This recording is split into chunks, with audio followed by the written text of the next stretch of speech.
Hello, I'm Mario, and today I need to do some maintenance with my water heater. So I'm standing here in front of my GeoPro travel trailer, and I have been using this travel trailer now for 1 year full time, and I've never performed any maintenance for the water heater as of yet. And so I believe it is time, and maybe even past due, that I replace the anode rod. And I have one of those here in front of me. I'm holding one. And you might be asking, hey, what is an anode rod? Well, I believe they're made of magnesium, and essentially what this is sacrificial metal, so that sediments and minerals and such that might otherwise attack the inside of your water heater, this metal here would be attacked first. And so that's the idea, is that this kind of is a a sentry, so to speak, for your water heater tank. And so yeah, that's the first thing I need to do, is replace this. And I have some tools at the ready. I've purchased this anode rod from a company online, and it came in a box of 2. So I guess if I could just buy one, I would. So this is Oneness 369, I believe, is the brand. At any rate, so I'm not sponsored by these guys or anything of the sort, but RVanode.com, that's where I got this anyway. So I have 2 anode rods that are specific to my water heater, and there should be labels in and around your water heater enclosure that would explain exactly what model you have, and then it makes it easier to match up. Another thing that I purchased was this wand here, just to help for flushing. And I'll tell you what, this thing here is not, I don't know what to say other than it's starting to fail. So I will be throwing this out after I perform the flush. The other thing I bought was, now this came with some pipe sealant, some Teflon, I believe, pipe sealant. So what I did was I purchased this pipe thread sealant, which is safe for drinking water. So not safe for drinking water, but safe for plumbing that supplies drinking water. So you would apply this to the threads. And this is, this type here is, it's kind of a liquid type, so it's a paste. And then for me, what I have here is a 27mm socket, and I believe I'm using a metric on what would otherwise be an imperial sized nut here, or bolt rather in this case. And yeah, I just got my 1/2-inch drive and a little extension. And then I've had issues with this anode rod has actually been leaking, and so with enough sediment and whatnot, it finally stopped leaking. So I didn't play around with it at all. But I may need to chase the threads, and so I don't have any brushes that would fit inside where the anode rod is inserted. So I think what I might try to do is just to use this to maybe clean the existing anode rod and then use that to chase the threads. So we'll see when we get there. And so I've been full-time RVing now for an entire year, but that doesn't make me an expert on this. So yeah, with the RV lifestyle, you got to kind of learn how to do these things. And so I'm not making this video so I can tell others how to do it, but more just kind of illustrate what I went through, and maybe as I learn how to do it, maybe I stumble across some things. So it's really just kind of to document what's going on. So what I did, the first thing I did was I turned off the power supply to the water heater. And when I mean power supply, I mean electricity. And then there's also the other one. This one is dual, so meaning that I can take electricity, and it can also take in, it can be heated using propane. So you want to make sure that those switches are off, or at least that's what I did. And then there's also, as I open this up, there's an additional electric switch located here in my case. And then so I'll just go ahead and I'll flip that switch off, and that way I know it's totally disconnected from electricity.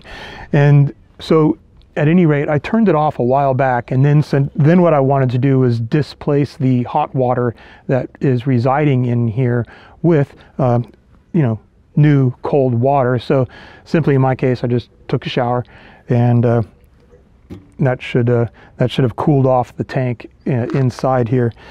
Now, as I mentioned, this thing here, it used to leak here, and so what I want to do is just be conscious of that as I try to clean things up. And I think the first step is going to be to go ahead and relieve some of the pressure. I checked this valve. It doesn't seem to be leaking up here. It really did seem to be leaking around the anode tube, and but at any rate, it didn't leak inside of the RV. It's this case here seemed to do a good job of separating the outside from the inside.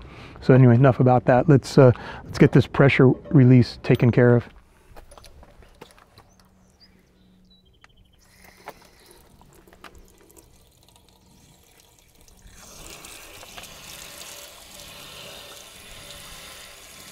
Okay, and so speaking of which, one thing it seems like I forgot to do is I'm trying to relieve the pressure, but I have my water pump on.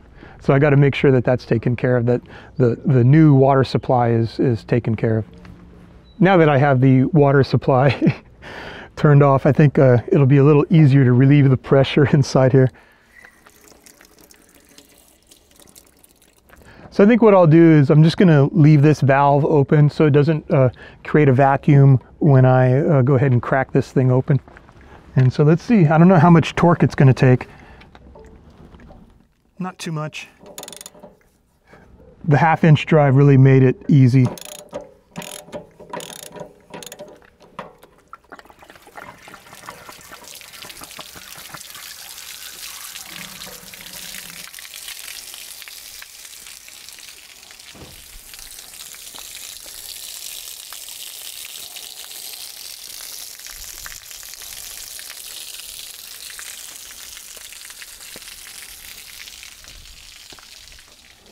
And I did notice that, yeah, there's some corrosion here. I don't know what I'm gonna, it's gonna be hard to chase those threads, but we'll see what happens. And then I'm just gonna start by flushing this thing out. So hopefully I can get let's see here. Let's see if I can get this thing to work. I think it's gonna spray all over the place.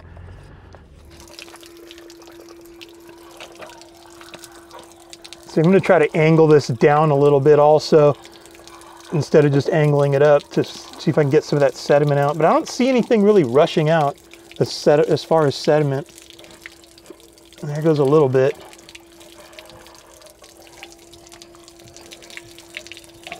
Okay, I can get some sediment out. I see by angling it downward at the bottom of the tank, it kind of pushed a little bit out. All right. Okay, so I was able to chase the threads. You know, I cleaned up the original anode rod and kind of chased the threads here. Now, one thing to consider, and you might wondering why I'm holding a toothbrush here. I ended up using a brush, and I couldn't find anything other than the toothbrush. At any rate, the toothbrush saved the day. And then, so I just wanted to try to dry this out as much as possible. It's not going to be perfect before I get my pipe thread back on there.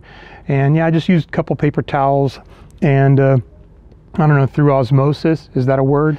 You can't necessarily chase these threads very effectively because they're tapered, or I'm going to suspect that these threads are tapered. So anytime I'm dealing with, you know, plumbing pipes, I would expect them to be tapered, and that's really the reason for the thread sealant. So that's why you might be using Teflon tape or something to help seal the threads. So at any rate, the point here is that this plug that I've installed here, the anode rod that has the plug at the end, the threads are tapered, and I wouldn't expect that plug to go all the way to the base of the plug. I don't expect it to extend past all of the threads available. At a certain point, it's going to torque down. So I have it installed here. I went ahead and I used my brush to clean it out, and I think it's all good to go. So I just kind of hand tightened it and then just kind of torqued it down a little bit until it kind of felt tight. Now if this leaks, then what I'll do is I'll just go through the pipe thread sealant process again.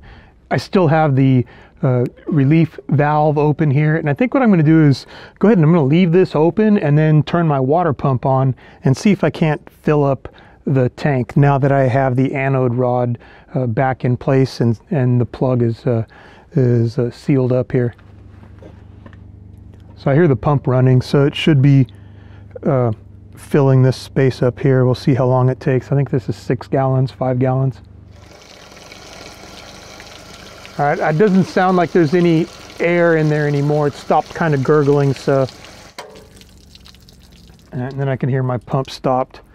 So I suspect I did a fairly good job priming it.